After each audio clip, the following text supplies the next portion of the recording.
My name is Roger Schlei. I've been practicing architecture for 5 to 6 years now. We specialize in small commercial and residential. I think it's just kind of the day-to-day experiences that you take with you. You know, everybody that you meet, all the places that you go. It's just gradually compounded upon itself. Well, I've always been just really intrigued by just puzzles and problem solving. That's always something that's motivated me. Balance multiple projects, balance multiple problems. It's just I just like the engaging is balance and obviously respect. Balance is very important to me in design because I acknowledge the fact that when I'm constructing or designing a building, I'm doing it for someone or some intent. And there needs to be balance of what they want and what I know. And I think that's important. You have to have confidence in yourself, confidence in your design decisions, but you need to make sure that what you're designing fits their needs, not your design.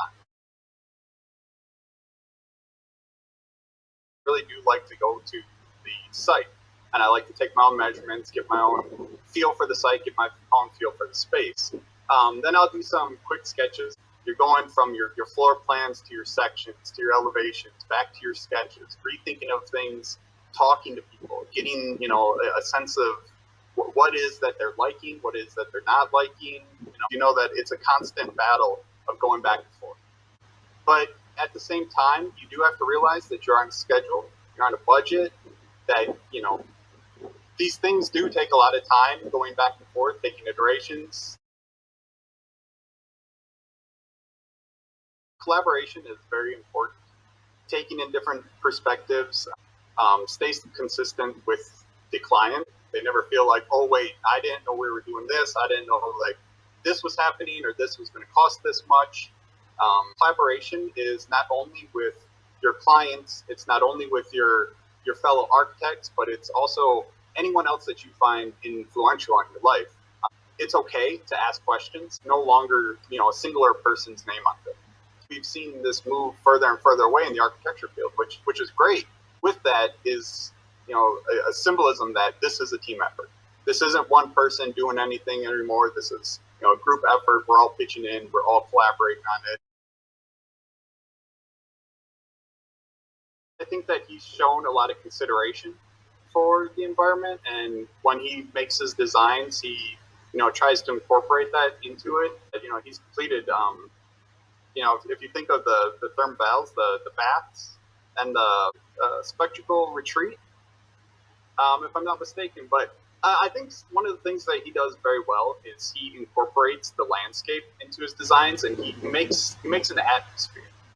Maybe if you can tell through the trees behind me here, but I'm actually in northern Wisconsin right now, working a lot of different areas to work with respecting nature and making sure that we're building around it because we're not trying to take over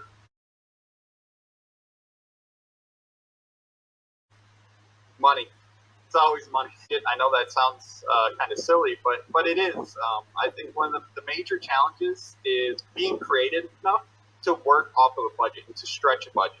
If you're creative, if you know how things are assembled, if you practice your details, you learn about how different buildings are constructed, the more creative you become, the harder it becomes to portray those creative ideas. You need to also be able to explain this to somebody that is building it, that doesn't have your vision inside your mind. Is to stay organized and to keep yourself organized. Something that I wish I could tell new students is to ask your professor for deliverables. Ask them what it is that they want, get a list of it, and then keep yourself organized. And the more organized that you are, the better you'll be going forward in the future for not only yourself, but anyone that you work with or any contractors, or when you're starting to balance multiple projects. It's very, very important to keep yourself organized and just hone in on that exercise. Take advantage of creating models, 3D printing, laser cutting.